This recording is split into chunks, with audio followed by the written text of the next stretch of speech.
استثمر في المطحنه قبل ما تستثمر في مكنه اسبريسو بروفيشنال. دي اول نصيحه اتقالت لي وانا داخل عالم القهوه، وفعلا لازم يبقى عندك مطحنه احترافيه. في السلسله دي هنراجع مطاحن قهوه كتير قوي، ما تقلقوش. هنبدا بالستار سيكر الاي 55 البرو. في الفيديو ده انت هتعرف كل حاجه عن المطحنه دي، ايه اللي بيجي معاها في الباكج، مكوناتها، طريقه الطحن بيها والكاليبريشن وازاي تظبطها من اول الاسبريسو لحد الفلتر كوفي، ويمكن اخشن من كده كمان وانعم من كده، ازاي تنظفها، ايه الفرق ما بينها وما بين المطحنه الاي 55 اللي قبلها، وليه تشتريها، وهل هي قيمه مقابل سعر فعلا تستاهل ولا ما تستاهلش. اول حاجه لافته للنظر ان المطحنه شكلها قيم جدا، وزن المطحنه كمان تقيل، بس يمكن هي اخف من الاصدار اللي قبلها. الماتيريال كلها من المعدن بكل اجزائها، يمكن ما عدا البيلو ده هو الوحيد اللي من الرابر. جايه بموتور دي سي، قوه الموتور 84 واط، وبتلف 312 لفه في الدقيقه. في منها 3 الوان، الاسود والابيض والفضي. المطحنه هي واحده من اشيك المطاحن السنجل دوز الموجوده دلوقتي في السوق. نبدا كده اول حاجه بمكوناتها. الجزء الاعلى هو البيلو، وده هنعرف فايدته ايه قدام دلوقتي. الجزء الثاني وهو الترس الخاص بيها، والمدرج اللي تقدر منه انك تظبط درجات الطحن، وده المجرى اللي بينزل منه وقت الطحن القهوه المطحونه. وهنا الجزء مانع الالتصاق او مانع الكهرباء الساكنه، والكوب ده هو اللي بينزل فيه القهوه. وفي فيتشر لطيف جدا ان هو فيه مغناطيس، حاجه بسيطه بس بتساعدك دايما ان القهوه تنزل في مكانها مظبوط من غير اي مشاكل. في الجنب هنا بنلاقي زرار الباور، ولما بتدوس عليه بيبقى فيه ليد ابيض بينور فيه، وورا هنا المكان اللي انت بتقدر توصله بالكهرباء علشان تبدا تشغلها. المطحنه تقدر ان هي تستوعب لحد 30 جرام قهوه، ولو حطيت البالو الخاص بيها تقدر تشيل لحد 60 جرام قهوه. من ضمن بقى الحاجات الممتازه في المطحنه دي هي زاويه الميل اللي معموله بيها، وزاويه الميل دي هدفها انها تقلل الريتنشن او احتجاز القهوه المطحونه جوه المطحنه. فدي بتساعدك انك ينزل لك نفس العدد اللي انت بتوزنه، وفي نفس الوقت وجود البالو ده بيخليك تقدر تنزل اي حبوب قهوه او يعني بواقي كانت موجوده جوه تروس المطحنه. والحاجه الاخيره ان الجزء التو بنز دول وظيفتهم كبيره جدا. التو بنز دول بيقدروا ان هم يلغوا الكهرباء الساكنه اللي موجوده بسبب احتكاك التروس مع القهوه، فانت بتضمن ان نسبه الريتنشن او نسبه الاحتجاز للقهوه قليله جدا، هينزل لك تقريبا اللي انت هتحطه. ولو انت مش حابب الشكل الشفاف ده تقدر ان انت تشيله بمنتهى السهوله، وهتلاقي معاك قطعتين هنا لونهم اسود، فتقدر تخلي ان كل المطحنه بكل القطع اللي فيها لونها اسود.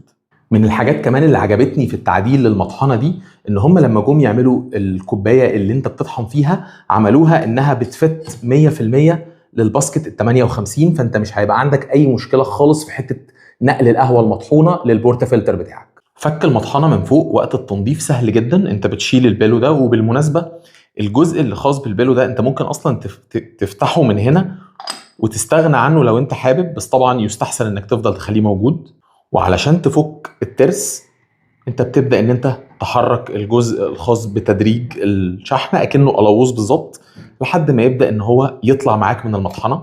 الجزء ده اسمه الانتي بوب كورن، او مانع ان الحبوب تبدا يحصل لها ظاهره اسمها ظاهره البوب كورن، وهي ان هي مع الطحن تبدا تطلع لفوق فممكن تخرج بره المطحنه. فالجزء ده بيمنع الحبوب انها تخرج بره المطحنه بشكل كبير جدا. هتلاحظوا كمان هنا الجزء التيتانيوم اللي بيدعم الترس، لان الترس هنا الجزء العلوي منه مطلي بالتيتانيوم، وده بيديها قوه، وده يعتبر ميزه كبيره عن النسخه القديمه الاي 55. علشان تشيل الجزء العلوي من الترس هتحط صباعينك كده وترفع لفوق رفعه بسيطه. الجزء اللي فوق ده بقى الرنج دي بتساعدك جدا علشان توصل لطحنات ناعمه جدا مع المطحنه، ورينج عالي جدا من عدد الماكروز. وفي نفس الوقت هنشوف الترس قوي تقيل تيتانيوم. وهنلاقي الجزء الداخلي اللي هو الترس الداخلي المخروطي، ده ترس كونيكال. وهنلاقي 4 سوست. ال4 سوست دول مهمين جدا، وانت بتنظف اتاكد ان السوست دي ما تتحركش من مكانها وما تتشالش.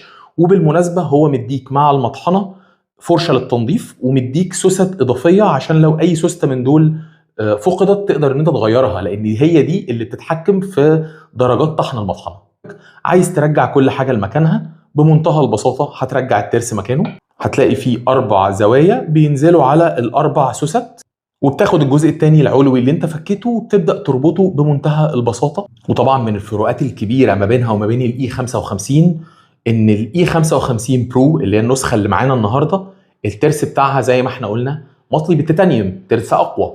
لكن الترس الخاص بالاي 55 العاديه كان ترس ستانلس، وطبعا يستاهل جدا الابجريد. وعموما انت لو بتسال ليه الترس التيتانيوم احسن من الترس الالومنيوم، هقول لك بمنتهى البساطه ان الترس التيتانيوم بيقدر يقعد فتره اطول، يعني مده الترس معاك والعمر الافتراضي بيبقى اكبر، وفي نفس الوقت التيتانيوم ما بيتاثرش بالحراره زي الستانلس ستيل، فهيبقى معاك بالنسبه للطحن احسن بكتير. يلا بينا نجرب كده نشغلها ونعمل كاليبريشن مع بعض لدرجات الطحن. وهنا هنلاقي اول حاجه ان صوت المطحنه يعتبر صوت ضعيف جدا مقارنه بالنسخه اللي قبلها اللي كان صوتها اعلى.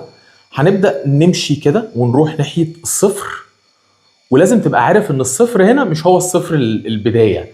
البدايه هي ان انت تبدا بعد الصفر تروح لحد ما تبدا تسمع صوت التروس بيعلى، ومعنى ان صوت التروس بيعلى يعني الترسين قربوا من بعض، وهو ده اللي احنا عايزين نوصل له.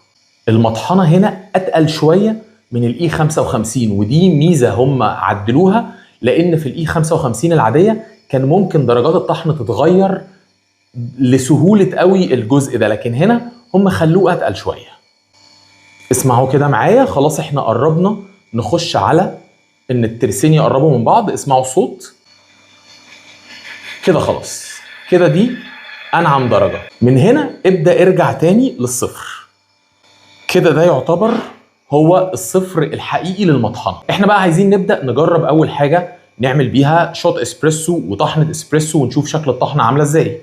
كده احنا عند اللفه الاولى بقى اللي هي لفه الاسبريسو، ولما هنلفها لفه كامله تانية ونوصل للصفر تاني هنوصل للفه التانية اللي هي لفه الفلتر.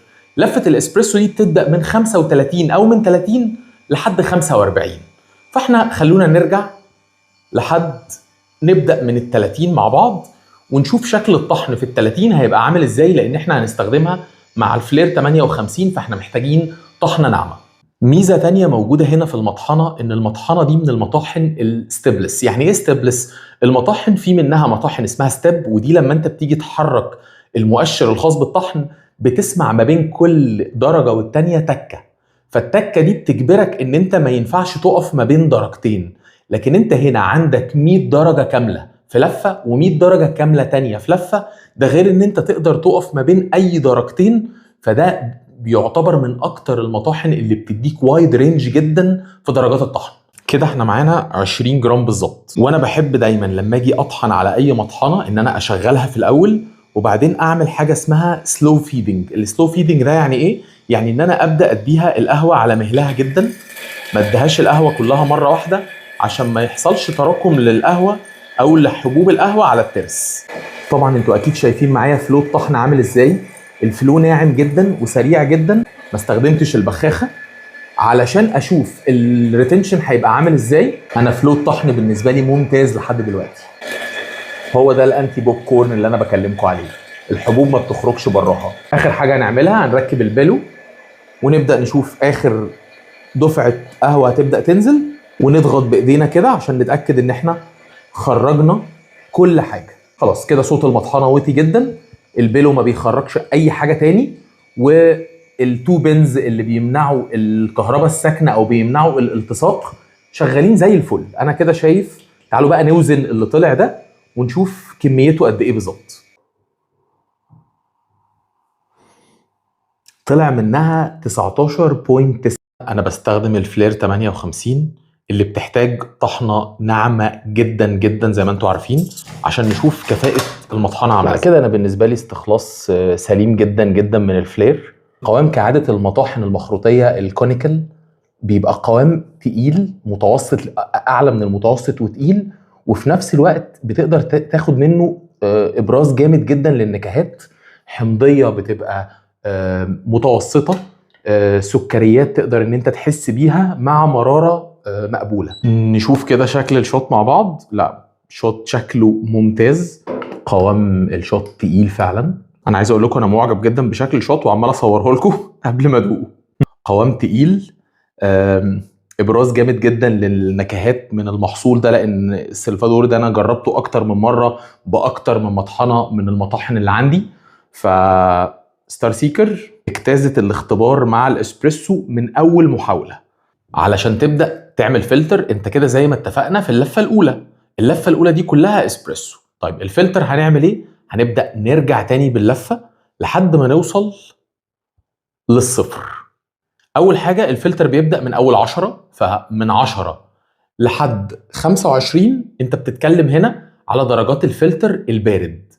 طيب من اول بقى 25 لحد 40 انت بتتكلم في درجات الفلتر السخن. فاحنا هنختار درجه 35 ونبدا نطحن ونشوف وضع الطحن عامل ازاي.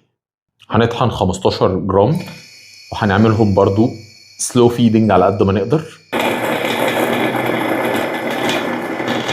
طبعا كان باين قدامكم سرعه الطحن كانت عامله ازاي بالنسبه للفلتر، لان طبعا دي طحنه خشنه مقارنه بالاسبريسو اللي خدت حوالي 40 ثانيه عشان تطحن. عايز اقول لكم ان دي اول تجربه ليا معاها في الفلتر، فبشوف الطحنه معاكم. الطحنه دي طحنه خشنه شويه، هي طبعا تمشي فلتر، بس احنا هنا بنبص على التناسق عامل ازاي بالنسبه للطحن. يعني بحاول اوضح لكم التناسق على قد ما اقدر. هل الطحن متناسق ولا لا؟ بندعكه كده بصوابعنا وبنشوف هل في فاينز كتير بتتبقى في ايدينا ولا لا. فنسبه الفاينز قليله جدا، فده ان دل على شيء فبيدل ان احنا هنقدر نعمل بيها فلتر كوفي كويسه.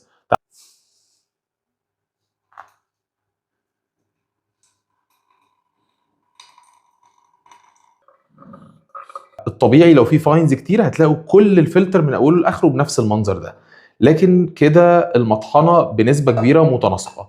وخلينا نبقى صراحه مع بعض، ستار سيكر مطحنه بتؤدي اداء رهيب مع الاسبريسو اللي الناس لقيتها بتتكلم عليه، ولما جربتها فعلا لقيته ان الناس بتقول انها كمان بتأدي اداء كويس مع الفلتر. وده اللي بنجربه مع بعض، لان الفلتر مش اي مطحنه تنفع ليه. نجرب كده مع بعض القوام والطعم والنوتس. شايف ان هي كويسه جدا، شايف ان انا اقدر اغير كتير في الطحنات، لان فكره ان انا عندي لفه كامله فيها 100 نوتشز وكل نوتش فيهم فيها 10 مايكرونز، فده معناه ان انا اقدر اجيب كل درجات الطحن اللي انا نفسي فيها. فانا مثلا شايف ان طحنه زي دي كانت خشنه شويه، عادي جدا انا ممكن ابدا انعم اكتر، اخشن اكتر براحتي، وعندي كل الاوبشنز انا شايفها موجوده. فانا شايف ان هي ممتازه جدا برضو بالنسبه للفلتر. نقطه اخيره عايز اقولها لكم برضو بالنسبه للطحن في عدد او درجات الطحن فيها.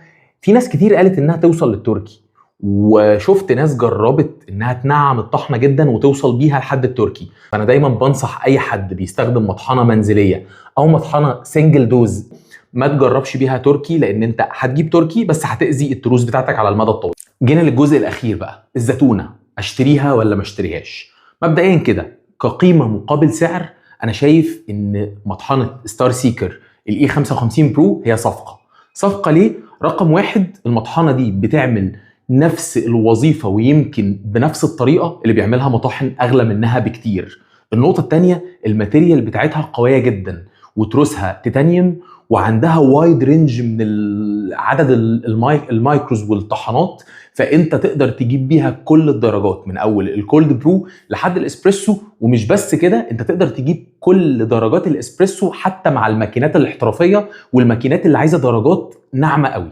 كمان حجمها صغير جدا، الريتنشن فيها قليل او نسبه الهدر في البن قليله جدا، فدي ميزه كبيره. ده غير ان الناتج اللي بيخرج منها وخصوصا في الاسبريسو فول بادي بيبرز النكهات. فانا شايف يعني لو انت ناوي اتكل على الله. حابب برضه اقول لكم ان انا جبت المطحنه دي من كوفي كيف، وانا هسيب لكم لينكهم تحت في الفيديو، تقدروا ان انتوا تخشوا تشوفوا الاوفرز اللي عاملينها. وخصوصا ان انا جبت المطحنه دي باوفر مع السكيل ال3 بومبر ده، الكيوب سكيل.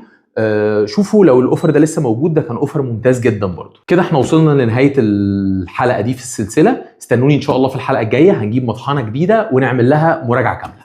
سلام.